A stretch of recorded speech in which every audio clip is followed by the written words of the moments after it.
Waste అంటే ఏంటంటే HTML వర్షన్లో case ఇంకోటి లేదనమాట. HTML వాడి వెబ్సైట్స్ అనేవి క్రియేట్ చేస్తారు కదా, దాని ద్వారానే మనకి చాలా ఫ్రాడ్స్ అనేవి రియల్ లైఫ్ కూడా జరుగుతున్నాయి. సో దాన్ని కొన్ని HTML ఫ్రాడ్స్ కూడా జరుగుతున్నాయి కదా, వాటిని మినిమైజ్ చేసేసి వాటిని చాలా ప్రొటెక్షన్ చేస్తామంటే అది కూడా జరగదంట. సో ఏమైనా మనం ఇంకేది ఏమైనా ఉందంటే కనుక CSPను అలాగే HTTPS ఇలాంటి కొన్ని ఉన్నాయి, వాటిని యాడ్ చేస్తే ఆ ఫ్రాడ్స్ అన్ని మినిమైజ్ చేయొచ్చు కానీ 100%గా క్లియర్ చేయలేమంట.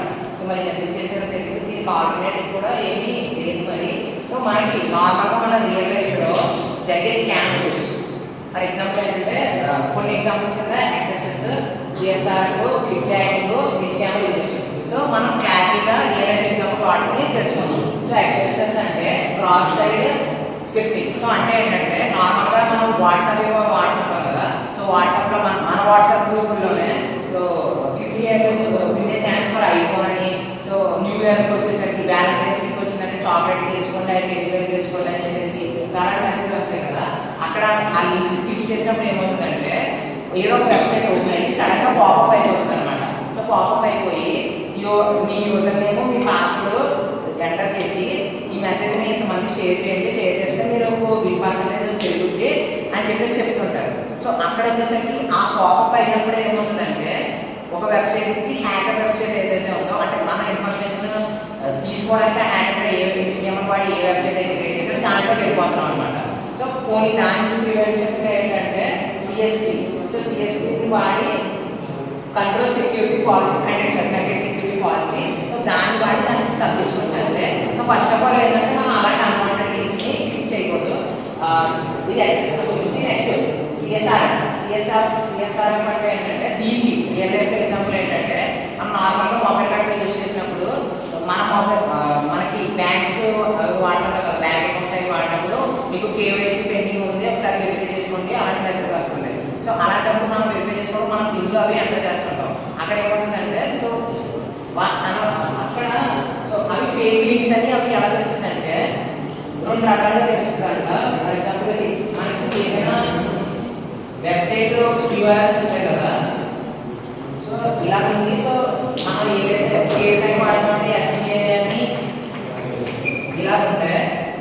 ఈ URLs వచ్చేసరికి ఏంటంటే HTTPS అని ఉంటుంది, SN లేకుండా ఓన్లీ B దాకా ఉంది. దానికి మనం ఇప్పుడు స్టేట్ బ్యాంక్ వాడితే స్టేట్ బ్యాంక్ గురించి కానీ, నెక్స్ట్ ICICI బ్యాంక్, ఏ బ్యాంక్ అయితే ఆ బ్యాంక్ నుంచి ఇలా S లేకుండా ఉంటుంది ఇన్సెక్యూర్. సో S తో పాటు ఉంటే దీన్ని ప్యాడ్లాగ్ అంటారంట.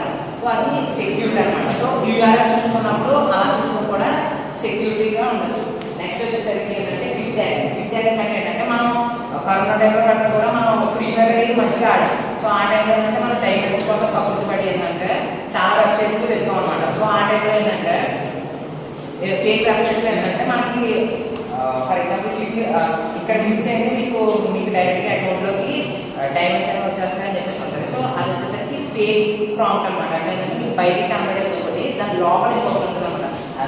దానివల్ల ఏమవుతుందంటే మీరు అక్కడ క్లిక్ చేస్తే ఫేక్ అంటే ఒక ఫాలో కొట్టినట్లు ఏంటంటే వెనకాల దీని వెనకాల ఏమవుతుందంటే ఆ హ్యాకర్ అంటే ఫేస్బుక్ ప్రొఫైల్ కానీ ఇన్స్టాగ్రామ్ వీడియో రీల్కి సంబంధించిన లైక్ బటన్ కానీ ఉంటుంది. సో మనం ఇక్కడ క్లిక్ చేయడం వల్ల ఆ లైక్ మీద డైరెక్ట్ క్లిక్ చేసినట్టు అనమాట.